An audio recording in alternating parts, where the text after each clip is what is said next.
गणेशपुराणम् उपासनाखण्ड त्रयशीतितमोऽध्यायः तारकासुरोत्पत्तिः।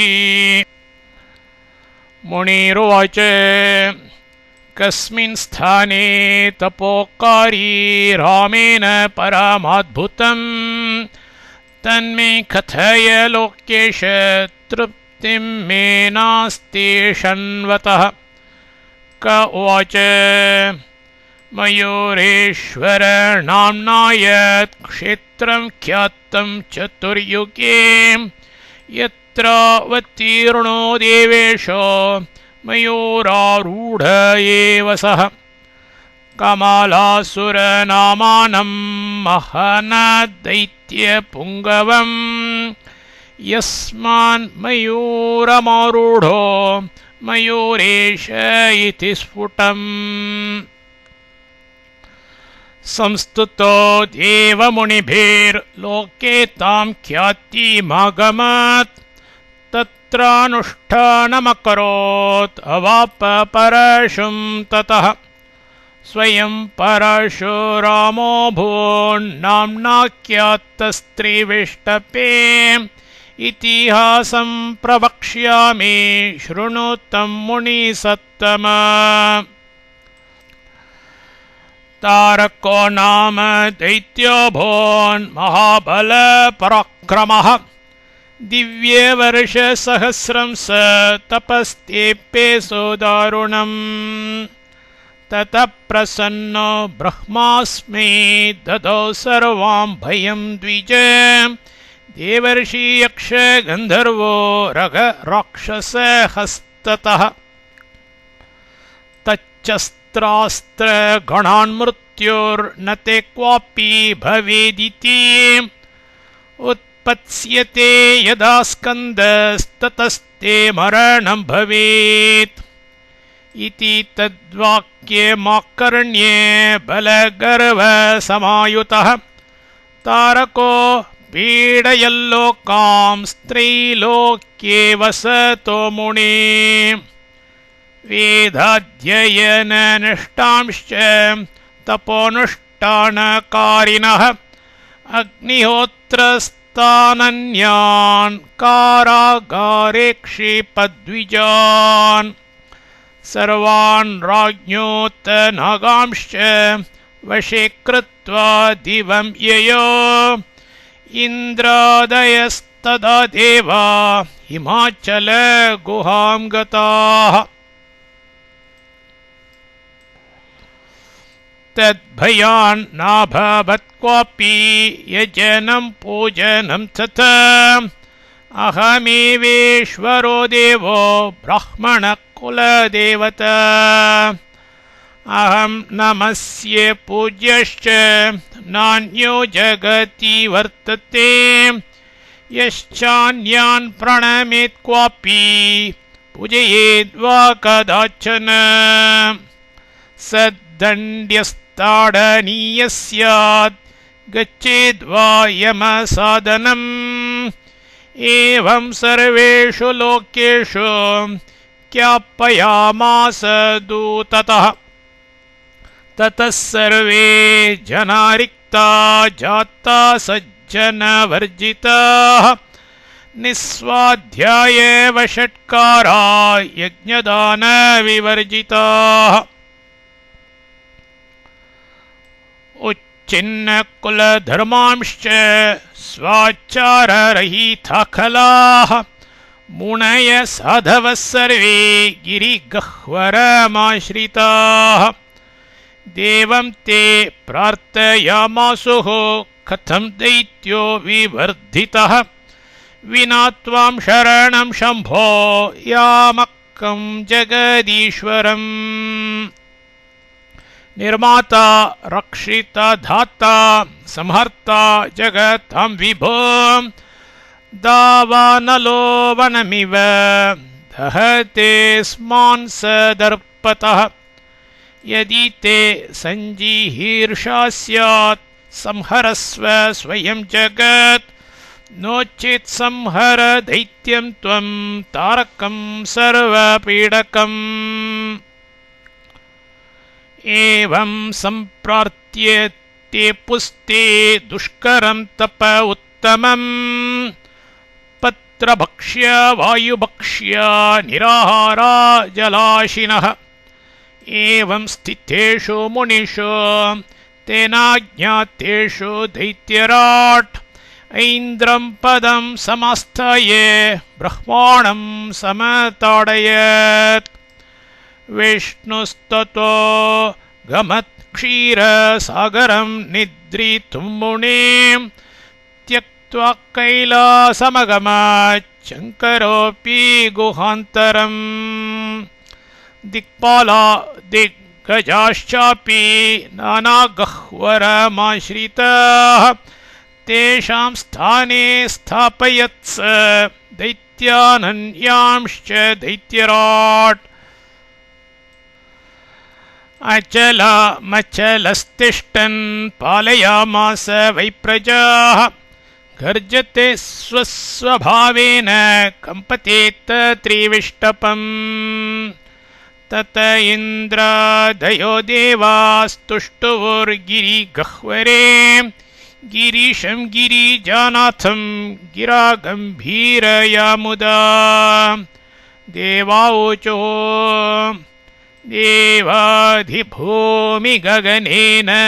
शशिस्वरूप वायुवग्निरूपयजमान जलस्वरूप त्वं स्थावराणात् चरान् सृजसे वसीश त्वं स्थावरानत चरान् सृजसे वसीश त्वं सर्वमेव हरसे निज इच्छयेष तन्नोचितं त्वयि परे परदुःखहारिन् स्वीयं यशः परगतं बहुदाद्य कर्तुं तन्नाशयैनमथवा सकलान् मुनींश्च देवान् द्वयोश्च भजनं परिवेष्टचित्तान् कम्बा व्रजेम शरणं त्वधृते गिरीश कम्बा भजेम भगवंस्त्वधृते महेश कम्बा वदेम वृजिनार्दन पार्वतीश को वा वितुं प्रभवति त्वधृते किलेश क उवाच एवं ते तुष्टुर्यावत् शुश्रुवुस्तावदेव हि नभोवाणीं सर्वदेवा हरपुत्रो यदा भवेत् तदास्य नाशो भविता यत्नं कुरुत तत्र वै नभोवाणी समाकर्ण्य सर्वे हर्षसमन्विताः कैलासं देवनिलयं मापुरीन्द्रादयस्सुराः नापश्यच्छङ्करं तत्र ददृशो पुरतोऽमरः मूलप्रकृतिरूपं ताम् उमां सर्वे विजिज्ञपुः तारके तारकज्ञानप्रदे तारय तारकात् त्रैलोक्यपीडकाद्दुष्टात् पदभ्रष्टान् मुनीन् सुरान् तथा विचिन्त्य तामातस्तस्य नाशो भवेद्यथा मातस्त्वां प्रणमाम देवजननीं त्रैलोक्यरक्षाकरीं शर्वाणि त्रिपुरे परात्परकले ब्रह्मादिभिः संस्तुते त्वं वेदैरनिरूपिते कुरु जगत् कल्याणमीश प्रिये स्वेच्छोपात्तसु विग्रहे सुरहरे वैश्वादिभूते नघे कवच एवं सम्प्रार्थिता देवी विश्वमाता जगादतान् नभोवाणी मया ज्ञाता शङ्करशं करिष्यति सहैव यान्तु सर्वेऽपि मया यत्र स शङ्करः परं नियममास्थाय कुरुते परमं तपः इत्युक्त्वा सर्वदेवान् सा भिल्लीवेषमधारयत् यां दृष्ट्वा परमो योगी कामबाणार्दितो भवेत् देवापि तदा केचित् जातमदनविह्वलाः उर्वशी मेनकारम्भा पूर्वचित्तिरतिस्तथा लज्जिता तां निरीक्ष्यैव सर्वावयवसुन्दरा ते देवा सा च गिरिजा प्राप्त ब्रह्मन् शैवान्तिकम् स्थाणुं तं स्थानुभूतं च ध्याननिश्चललोचनम् ध्यायन्तं मनसा ब्रह्म जपन्तं निष्परिग्रहम् तदृशो सर्वदेवास्ते भिल्ली चापि त्रिलोचनम् तत ऊचे किलान् देवान् उमोपायं सुखावहम् देहातीत इवास्ते सो तपोनिष्ठ सदाशिवः एतस्य देहभावार्थं कामं विज्ञापयन्तु च तेनेषु न यदा विद्धः एकनिष्ठ सदाशिवः यास्यते देहभावं स तदा कार्यं भविष्यति ततो देवा सर्व एव कामं सस्मरोरुत्कटम्